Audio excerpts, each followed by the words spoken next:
Salut à tous, c'est Pang de la chaîne, bienvenue sur cette vidéo qui aujourd'hui va parler de discipline active et revenir sur une remarque complètement vraie de Wafa qui m'a dit: merci Pank, très difficile de travailler sur soi de manière régulière, c'est pour moi comme une course d'obstacles qui n'en finit pas.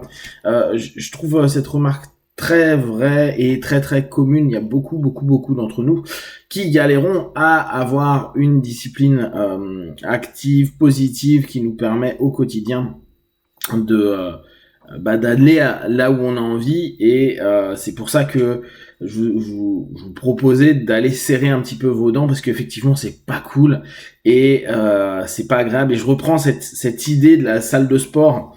Les personnes là-bas, en plus on est début janvier, il y en a plein qui se disent: ouh, je vais m'y remettre, je vais faire du sport de ouf et tout, et qui vont s'inscrire à des fitness parks et autres, et qui vont se retrouver à à y aller 1 mois, 2 mois, mais vénère tous les jours, genre je sais ce que je veux, je sais où je vais, et puis pour, on va dire, facilement plus de 50%, peut-être 70%, une fois par jour va devenir 2 fois par semaine, et puis ça pourra, avec tous les problèmes qu'il y a, avec les transports par exemple, ou avec le froid, ou avec les enfants, ou avec le boulot, etc., ça va devenir de moins en moins consistant.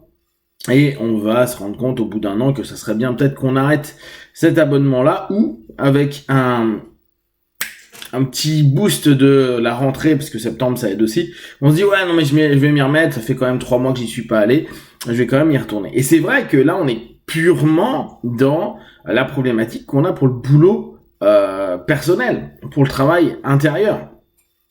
Il y avait aussi une belle réflexion à dire que aujourd'hui le développement personnel devient un peu une forme de religion. Alors c'est 2 choses différentes, mais elle peut être prise comme une religion. Et si on reprend les notions de religion, il y a un point qui est très intéressant dans quasiment toutes les religions du livre, et même dans les religions orientales, c'est cette espèce de discipline à la prière ou à la méditation, qu'importe le nom que vous allez proposer. Et se dire: bah voilà, t'as pas le choix. Alors là, il y a un deal avec le patron. Donc en général, le deal avec le patron, vu que c'est une figure d'autorité absolue à ce moment-là, et que on a pu être éduqué au travers de tout ça, plus facilement les personnes vont le faire, parce qu'ils vont se dire: ah mince, j'ai pas fait ma prière ce matin, ou avant de me coucher, etc.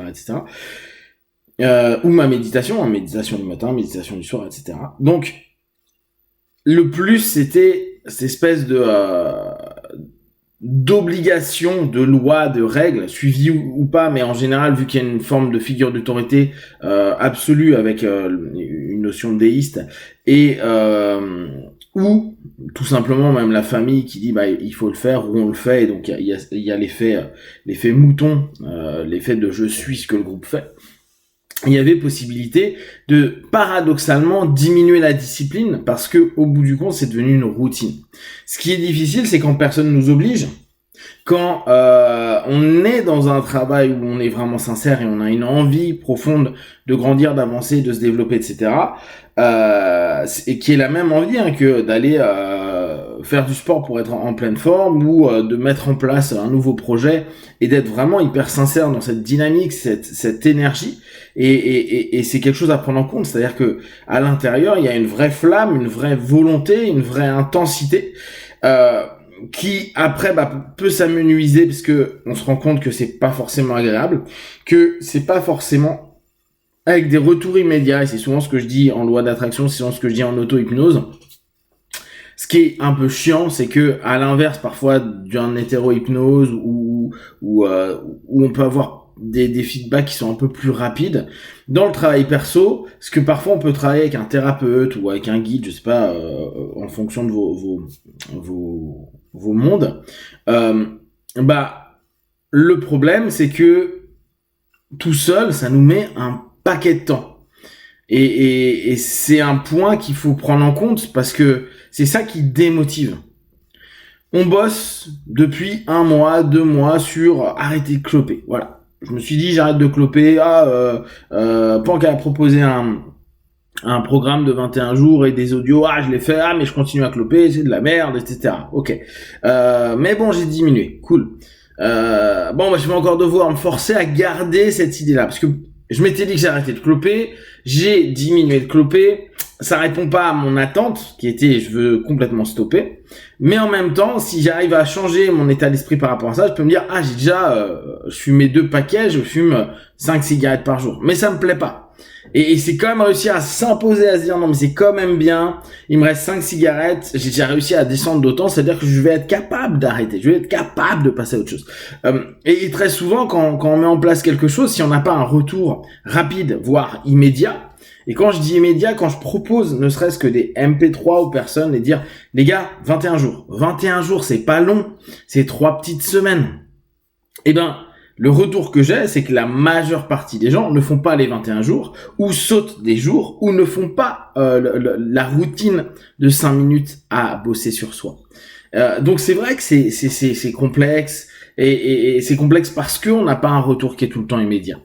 Effectivement, si à chaque fois que vous faisiez quelque chose, vous avez un retour, ma vie, elle évolue de 2% à chaque fois, mais je le vois direct, ça serait plus vraiment une discipline très complexe à choper. Dans le quotidien, moi, ce que je vous propose, parce qu'il y a des solutions, c'est déjà de vous trouver à chaque fois une gratification de ce que vous êtes en train de faire, de prendre un instant pour vous remercier, pour vous féliciter des minutes que vous avez pris pour travailler sur vous. Parce que même si vous n'avez pas le feedback immédiat, prendre attention à vous dire après je vais me donner un moment de tendresse, d'attention, d'amour pour moi-même. Ça va être un plus, c'est un petit moment, on prend 5 minutes et je vous propose vraiment de bosser juste 5 minutes par jour sur vous, 5 petites minutes. Vous mettez un timer. J'ai 5 minutes, je prends ma douche et en même temps je me fais mes visualisations, je fais mes questionnements, je fais mes suggestions, je rentre dans ma transe, je fais un ancrage où à chaque fois que je vais sous ma douche, je pars dans ma transe pour pouvoir faire mon processus, être bien et peut-être tout simplement au moment de la douche juste rentrer dans une transe méditative, auto-hypnotique, qu'importe l'orientation que vous allez prendre, et juste apprendre à dire ok, là maintenant je suis en écoute du corps. Ça peut être une sophronisation, ça peut être une 5 minutes de respiration, je reprends conscience de ma respiration, juste ça, 5 petites minutes, et peut-être le faire pendant des semaines et des mois, juste 5 minutes. Travail sur soi, ça veut pas dire je me vais dans un monastère, je deviens un Shaolin. Non, Shaolin, on va se taper dessus. Je m'isole ou je vais faire mon vipassana pendant une semaine, je vais plus parler à personne, etc., etc. On n'a pas besoin de ça. Moi, je reprends beaucoup Krishnamurti qui là-dessus disait mais la méditation et tout notre truc, ça doit se faire dans le quotidien quand tu conduis, quand tu sens une colère qui remonte et que tu vas juste faire j'apaise, je me rentre dans une transe où je m'aligne à quelque chose de plus juste pour moi à ce moment-là, et je vais lâcher cette énergie de colère de façon plus orientée, plus positive, plus juste à ce moment-là. Donc attendre à inclure dans ce quotidien ces 5 minutes de boulot sur soi, et pas toujours se dire je vais faire 1 heure 2. Non, 5 minutes. Fais 5 minutes tous les jours, et je reprends ce que je vous ai déjà partagé il y a plusieurs fois. Tokitsu Sensei, donc un professeur de karaté, qui disait il est beaucoup plus facile de t'entraîner 3 heures 3 fois par semaine que 5 minutes chaque jour. Et je trouve qu'il a tellement raison. Quand c'est chaque jour, c'est que ce soit le Nouvel An, tu le fais, que ce soit Noël, tu le fais, ton anniversaire, t'es au voyage aux Bahamas, t'as pas dormi de la nuit parce que tes enfants ont fait du bruit. Tu prends quand même tes 5 minutes par jour, tu te le proposes, et après, tu te donnes de la gratification, de l'attention, de l'amour, de quelque chose qui valide et qui te dit, je fais un effort et je me récompense. Et je vais être récompensé de toute façon à moyen ou long terme parce que cette discipline active apportera quelque chose. Donc, juste pensez 5 minutes par jour, faites au mieux et vous allez vers votre objectif, mais vous challengez pas en disant en moins de 3 semaines je vais réussir à ceci, cela. Si ça le fait, c'est cool, mais sinon juste prenez ce qu'il y a à apprendre et grandissez avec ça. Si vous avez des questions et des remarques, partagez sur Facebook, YouTube, je répondrai le plus rapidement possible. Comme d'habitude, de tout ce que je propose, ne prenez que ce qui est bon et juste pour vous, testez, observez, analysez et concluez. Be one, ciao.